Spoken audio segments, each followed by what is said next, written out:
Aujourd'hui, on s'attaque à un très gros morceau de l'histoire de la musique japonaise. Bref, aujourd'hui, c'est avec immensément plaisir qu'on va parler ensemble de Kazeno Tanino Nausicaa de Narumi Yasuda. Un disque sorti le 25 janvier 1984, c'est un titre qui a atteint la 10e place au hit parade, c'est la 63e meilleure chanson de l'année 1984, c'est évidemment un titre tiré du film éponyme du même nom, de Hayao Miyazaki, Isao Takahata. Bien entendu, c'est le tout premier single de Narumi Yasuda qui venait tout juste de débarquer dans l'industrie. Et vous l'entendez, et qu'est-ce que c'est bien, et qu'est-ce que c'est chouette.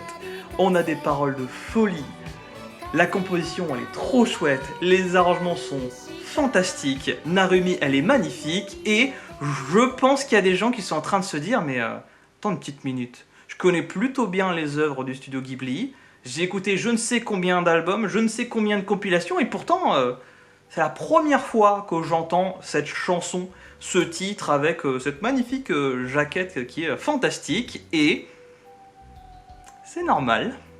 Quand je vous disais qu'on est en face d'un gros morceau de l'histoire de la musique japonaise, je déconne zéro. Parce que ça, c'est un disque avec une très grosse histoire. Il y a beaucoup de choses à dire, il y a beaucoup d'éléments rocambolesques évidemment à mettre en avant. Ça va être compliqué de faire une vidéo en 3 minutes, mais rapidement, je sais que j'en ferai une vidéo beaucoup plus complète avec encore plus d'éléments et tout, mais en 1983, Tokuma Shoten a envie justement de produire le film Nausicaa parce que Hayao Miyazaki publiait son manga directement dans Animage. Parce que oui, à la base, Nausicaa c'est un manga et bien entendu c'était pas encore en film et tout, il y avait toujours pas le studio Ghibli et du coup voilà, Tokuma Shoten propose évidemment beaucoup d'argent à Hayao Miyazaki et son comparse qui vont aller chez Topcraft pour aller faire le fameux film qu'on aime tous. Bien entendu, ils font ça dans leur coin, ils sont tranquilles, ils sont bien, et Tokuma Shoten, c'est quand même un sacré grand groupe, ils ont pas mal de choses dans leur escarcelle, et quelques temps auparavant, sur le label Animage qu'ils ont, ils avaient déjà fait quelque chose de fantastique en termes d'animation. Il y avait du Orgus, il y avait du Southern Cross, il y avait aussi Creamy qui avait beaucoup marché. Fallait faire quelque chose pour ce film avec un très gros budget, donc ils vont faire un concours de chant. C'était la mode à l'époque, ils ont appelé 7500 filles à travers tout le pays.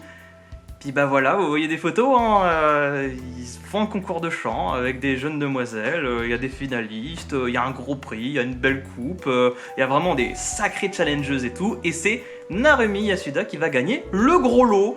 Ça y est, elle va commencer sa carrière directement chez Tokuma Shoten, ça va être cool, ça va être chouette. En plus, elle est accompagnée quand même de sacrés grands noms. Takeshi Matsumoto aux paroles, qui a fait notamment les paroles de Matsuda Seko. Tant vous dire que voilà, c'est du très lourd. T'as aussi les Yellow Magic Orchestra qui sont pas loin pour faire la composition. Il y a Ariomi Osono qui est quand même là pour faire directement la compo. T'as Mitsu Agita qui est un génie des arrangements qui est là pour proposer quelque chose de bien.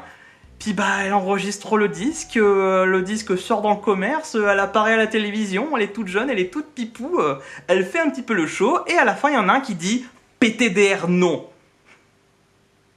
Oui, oui, vous savez qui c'est qui a dit non, et oui, c'est vraiment très cocasse, mais Hayao Miyazaki a entendu ce single, et quand il a entendu son single, il a dit « c'est mort, ça n'ira jamais dans mon film ». Ça la fout mal quand t'as Tokuma Shoten qui a mis je ne sais combien de millions de yens dans l'affaire, mais voilà, le disque il est sorti. Et même dans les trailers de Nausicaa, on entendait cette chanson. Dans le cœur des Japonais, c'est la chanson de Nausicaa. Hayao Miyazaki a juste dit non. Et du coup, la chanson elle est tombée un petit peu dans l'oubli. Et voilà, pour les sorties en Occident, on va pas la mettre. Puis même de toute façon, pour les ressorties, pour les nouveaux trailers, on va pas la mettre non plus. Puis même de toute façon, on va pas les mettre dans les compilations. On les mettra pas dans les albums. On les mettra pas directement dans les compendiums évidemment des chansons Ghibli, par rapport évidemment à Azumi Inoue, si je dis pas de bêtises, qui bien sûr sera la seule et unique chanteuse affiliée avec le studio Ghibli. Mais voilà. C'est terrible, c'est juste terrible et tu te dis mais putain, déjà à l'époque en 1983-1984, oui, Hayao Miyazaki, c'était vraiment déjà ce sale con aigri qui n'aimait rien, qui ne voulait rien, et quand on lui proposait quelque chose, il disait pété d'air, non. C'est terrible, mais c'est un disque important.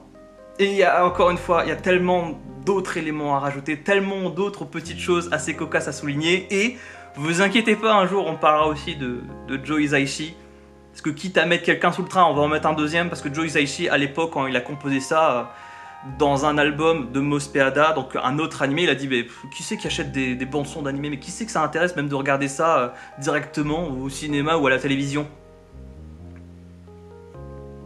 Ah, ça la fout mal, hein, quand tu découvres ça, quand tu lis l'interview, tu te dis c'est pas toi qui collabore avec les studios Ghibli depuis des années? Bah oui, il y en a deux. C'est compliqué, mais encore une fois, faudra en faire une grosse vidéo. En attendant, c'est cocasse.